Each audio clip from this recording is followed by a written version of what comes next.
So I wasn't sure earlier if I've ever talked about the band Sabaton before. And I actually have in a previous video. It was a recommendations video, and I noticed in one of the comments one of the more popular stances or questions that I get here on the Cover Killer Nation channel. Whether it be as comments to a video, either that or on the Facebook page, Twitter, whatever it may be. Something that many of you are wondering about my stance on. Something that I feel that I've maybe answered the question to a couple of times, perhaps with some differing opinions. However, one that it's an opinion of mine that's continuously growing, so I feel like I need to talk about it. That's the idea of downloading music. Now, we're not talking about going out getting an iTunes card and deciding to go to iTunes and, downloading the music that you want after paying $15 or $30 or whatever, however much for the cards. We're talking about good old-fashioned, traditional, free-as-a-bird downloading. Yeah, the stuff that really drives a lot of artists like Britney Spears and Metallica insane, but at the same time may not exactly have the same effect for a lower-known band, one that perhaps could use that download in order to gain a little bit of additional exposure. So I want to talk about this a little bit because this is an interesting debate, not to mention one that has been kind of running rampant throughout the musical community for the past 15 years, and one that actually has just recently kind of touched me in a negative way. Yeah, for 15 years, I have actually, gotten a good, healthy bulk of my collection, especially during my college years, by doing the same thing. I was a poor college kid, and a lot of the stuff that I wanted wasn't available, so cue all of the "you're a terrible, terrible pirate" are, conversations that'll probably come from me admitting that fact, and, if you're the RIAA, believe me, my collection is proof that a lot of the stuff that I got through a legal stance have now been purchased legally.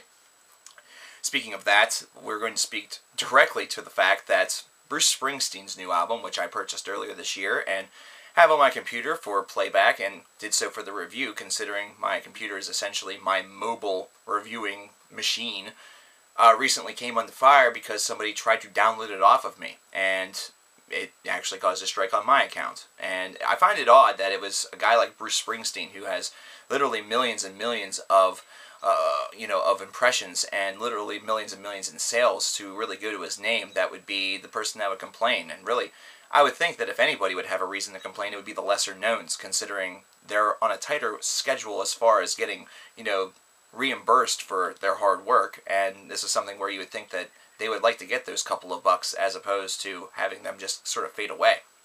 However, my presence of mind on this debate has certainly changed throughout the years, and this is one where here in 2014, I see downloading as almost a marketing tool, but one that probably isn't the way in which things should be done. With the advent of things such as Bandcamp and the like, where, bands, whether they be new, old, budding, young, garage bands, local bands, or big bands, are able to kind of give previews to their albums or make them widely available for a donation of your choice or of their choice, I definitely feel that the debate has changed a little bit, and we've sort of seen the modernization of how the process of tape trading or, getting your music available and out there to the bigwigs that perhaps make those big contracts happen has really shifted. I think that this is something that, while for all intents and purposes is a very, very good thing, it definitely gives you the opportunity to get it out there. It goes back to my idea of why most local bands fail. The fact that everybody is able to do it and everybody posts to these different things doesn't mean that it is, available to the masses, but can sometimes get clouded and overshadowed by the ones that perhaps are doing a little bit better and getting a lot of the shine based off of, charts that perhaps the website offers. Either that or based around the fact that they want to, push the fact, or, push those that got enhanced premium accounts or whatever it is. However these websites make their money, they're of course going to reward those that give it to them, as opposed to those who are just using the service for free. That being said, this is a debate that certainly has many facets to it. I mean, what if you're in a location where this is the only way where you can get a lot of your music? What if you're in a location where heavy metal or the style of music that you happen to love is not something that's very widely accessible? What if you're in a country where their principal music is really all that's being sold, all that's being highly promoted, and all that's really being hyped at? This is certainly something that becomes a problem, and it makes online ordering almost an essential thing to do. But what if they don't offer shipping? Yeah, these are a lot of questions that seem very, very focused and specific, but you do have to kind of make things happen. If you want this music, you have to either order it through a website through Amazon or through the labels and, wait the tedious amounts of time for these albums to arrive. And in reality, this is still buying the album, and that's really what you want to do. But this is also something that can take a lot of time, and you want to listen to the album perhaps right then and there. So what's my best way, my best stance of doing things? Especially for a guy like me who has to review things kind of on a dime, very, very quickly, and all the stuff that I want isn't necessarily always available. Well, there's a trademark tactic that I've been using for a couple of years, and it's one that I'm not necessarily proud of, but one that I certainly feel is able to help me reflect some of this information to you guys in the Cover Killer Nation, while at the same time also adding to my collection a little bit and making sure that I'm able to give the artist the proper attention that they really deserve. The first thing that I really like to do is I like to sample everything that's available that the artists themselves have kind of made available to us. So if they give us any sort of preview or anything like that, something that the band themselves have put their money and put their heart and effort behind, whether it be through a personalized website or another website, then those are the things that I like to look at first. Whenever it comes to full albums, sometimes you can find streams available that the band themselves have, allowed to have happen. Either that, or there are individuals that are close to the band that have gotten permission to do so. So that's certainly a big help. I know most recently, for an album that I never reviewed, and in fact really never even listened to, Margot and the Nuclear So-and-So is an indie band, licensed that their entire album be streamed based off of NPR, I believe, and that's certainly something that helps. However, I did just never listen to it. I had it on my computer for ages, the website that is, and just never did it. And I feel kind of bad about it because I love the band, and you would think that I would just want to listen to it, but I was trying to keep it virgin until the release date and then forgot about it.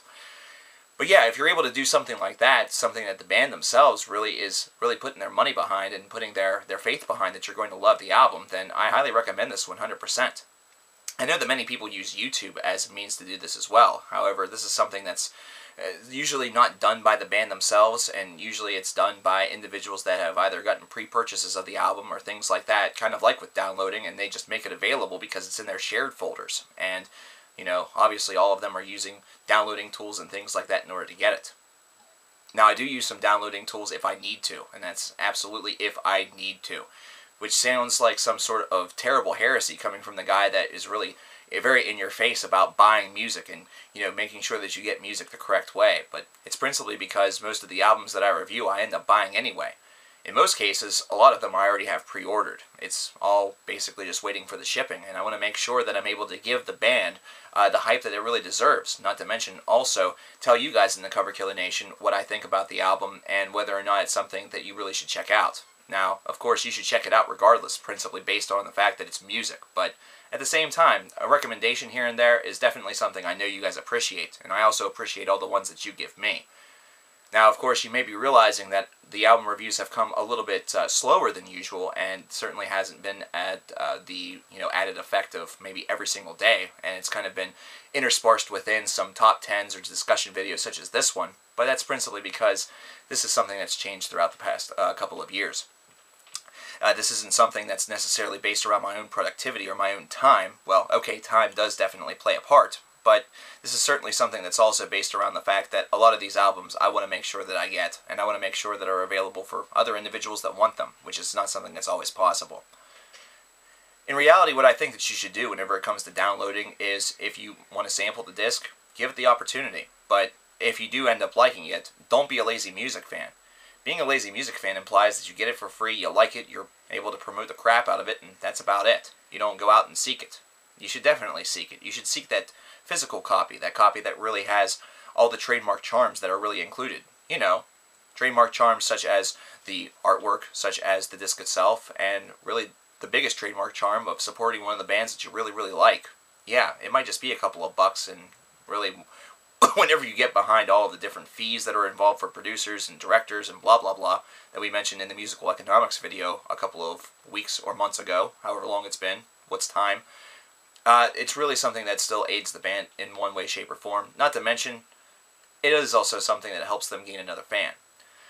I think that here in 2014, whenever we have this modernization and we have this ability, we should really be in a time where music is being purchased at larger levels than ever before.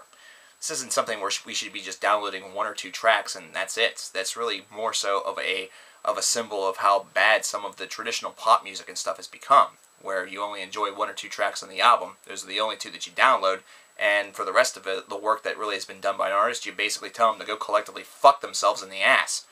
This is something where, even with those 1 or 2 tracks, it's still definitely worth at least, giving the artist some support. if you're going to do that, then you might as well just get an iTunes card and download the tracks you want, and at least they get some impression. The reason behind this is because this is their livelihood. This is something that they do. Now, sure, are they going to get a little bit more from performing a show or selling a t-shirt or something like that? It's possible. You never know. Licensing deals are weird. But this is something where you should certainly support the artists, and if you're supporting the artist by downloading their work and then eventually purchasing it, there's no real problem there. That's something where you got the album on the fly, and then perhaps you're just waiting for your pre-order to show up. I think that this is something that's certainly an argument that I can support.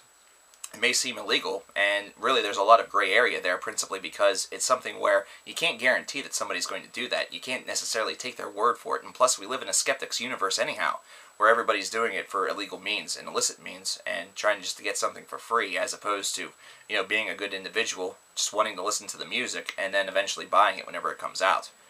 However, with that said, that skeptic's universe is the one that we live in. It's instead one that we have to really circumvent a lot of different problems and a lot of different things that occur that really make this a really difficult debate. So if you're in an area where you don't really have the option in order to go down to a local record store and buy the album, and perhaps you're waiting on a pre-order that's taking 2 months to get there, downloading the album just to kind of tide you over, I really don't see a problem with it. If this is something where you're downloading the album while waiting for a pre-order, either that or waiting for it to become available just because you're that big of a fan, well, you're already a fan, so I really don't see the problem with that either. You're basically going to go out and buy the album anyway. The people I do have a problem with are those that download all of this stuff and have this wide and vast music collection and don't pick up anything. They feel that since they have the download, that's all the more that they really need, and that they don't really even take a look at things. I hate the people that do this as ideas for musical expansion, and they do expand, don't get me wrong, but at the same time, they also don't do anything to expand their music collection and their musical horizons. I also know that this is something where if you're doing this and you're waiting for a vinyl or something like that, pick up the album too. It's cool to have things on multiple formats. It's something that helps build collections and definitely builds musical character. So overall, what's my stance on this? Well, it's very situational. I know that's not exactly the answer that a lot of people were hoping for. I know a lot of people were probably hoping that I just cracked down and told everybody who downloaded shit that they're dirty fucking cheaters and criminals and assholes. But in reality, whenever you're in a business such as this one, you kind of have to do what you have to do. I understand that I could easily go and get promos through labels and things like that, but at the same time, that doesn't feel very true. It would almost make me feel like I have a physical copy, so there's no reason to go out and get it, and that to me is kind of wrong. I'd rather go out and get the album after I download it or after I listen and review it, basically as my final badge of honor, my final thank you to the band for great work. Even if the work isn't that great, it's something that it really showcases a little bit of respect, and that's something that's definitely fading fast from this American culture, and perhaps even on a worldwide front. So, yeah, downloading is certainly something that I'm not a huge fan of. It's not something that I highly recommend. In fact, it's an endeavor that, for the most part in time, I don't enjoy particularly imbibing in. It's not something I definitely enjoy because of all the risks that are involved. You never know what you might download. You never know what you might find. You might get a virus. You might wipe your entire collection off of your computer. You might have to do it all over again. Now, let me tell you something. That's a fear that just strikes a lot of anxiety into my heart. However, if this is the only way that you have the opportunity to hear this music while you wait for a pre-order or, something like that, then I guess go for it. I'm not going to sit here and tell you what to do. I'm also not going to sit here and tell you how to live, but it is something where I will continuously say that if you really like an artist, if you really enjoy the music, then definitely support it by getting the physical copy. Principally because, think about it, you're going to be driving down driving down the street in your car with one of your friends, and you're going to pop in a CD. They're going to take a look at it while they're listening to it, and you never know. You might help your friend find their next favorite band. Either that or you yourself, just by blasting it, out your windows with your windows down or something like that, may talk to another potential fan. You might get the horns. Somebody might say, hey, that's pretty awesome. What is it? Here in 2014, we definitely have many opportunities to expand our musical horizons, and downloading is certainly one that's a tempting and alluring offer. There are many ways that we can do this without it being criminal. There are many ways that we can do this through the band themselves. More bands than ever before are offering these free streams that really help to aid and push the idea of buying their albums whenever it comes out. So take advantage of all of those. But this is also from the same guy that's telling you, whenever the album does come out, don't forget about it. Go out and get it. This is something where music should be shattering records for sales, but we're not. And this is probably because of a lot of laziness, a lot of lazy people that are just downloading the stuff that they want and deciding that that's all that they need. We need to forgive these people, but also they need to forgive themselves by going out there and really rectifying that. May seem a bit hypocritical considering some of the things that I've said, but believe me, I'm also somebody that feels a lot of anxiety whenever I've downloaded something with the intent to buy, and something's happened to the pre-order or it's gotten out of stock, and I'm still waiting for it to come back into stock. I still feel like I've caused some great wrong. And there are still some things from those college days that I still haven't found. But that's a quest for another day.